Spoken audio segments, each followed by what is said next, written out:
রাজশাহীতে উদ্বোধনী অনুষ্ঠানের মধ্য দিয়ে genome academy of medical science নামের একটি নতুন ধারার প্রতিষ্ঠানের যাত্রা শুরু হলো।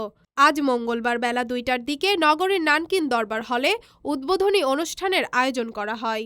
জেনোম একাডেমি অব মেডিকেল সায়েন্সের আয়োজনে এ উদ্বোধনী অনুষ্ঠান অনুষ্ঠিত হয়।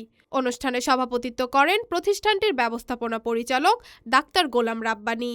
প্রধান অতিথি হিসেবে উপস্থিত ছিলেন রাজশাহী মেডিকেল বিশ্ববিদ্যালয়ের সাবেক রেজিস্ট্রার ও মাইক্রোবায়োলজি বিভাগের সাবেক বিভাগীয় প্রধান প্রফেসর ডাক্তার আব্দুস সালাম।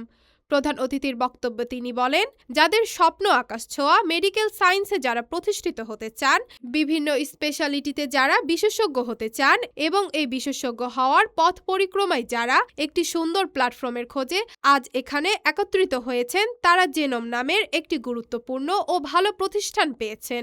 তিনি আরও বলেন, আমরা এটিকে অনেক দূর এগিয়ে নিতে চাই, কারণ একজন মেডিকেল ডক্টর শুধু সার্ভিস প্রোভাইডার নন, এটি তার অন্যতম পরিচয়। পাশাপাশি তাকে একজন এডুকেটর, একজন রিসার্চার এবং পরিণত বয়সে একজন একাডেমিক লিডার হিসেবেও একাডেমির ধারণা ও কনসেপশনও সেদিকেই নির্দেশ করে।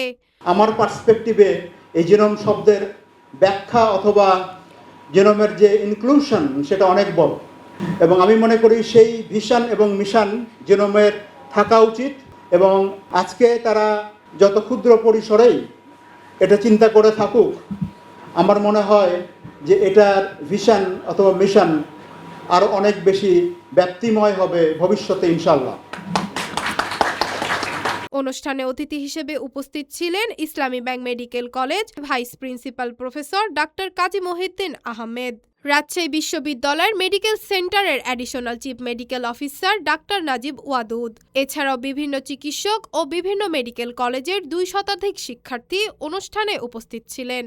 জেনোম, এফসিপিএস, এমএসএমডি ডিপ্লোমা, এমফিল সহ বিভিন্ন স্নাতকোত্তর ভর্তি পরীক্ষা এবং বিশেষ বিসিএস এর প্রস্তুতি, ক্যারিয়ার পরিকল্পনা নিয়ে শিক্ষার্থীদের শিক্ষা কার্যক্রম পরিচালনা করবে। রাজশাহীতে এ ধরনের প্রতিষ্ঠান এটিই প্রথম বলে আয়োজকরা তাদের বক্তব্য তুলে ধরেন। Sadia Tabassum, daily citizen voice.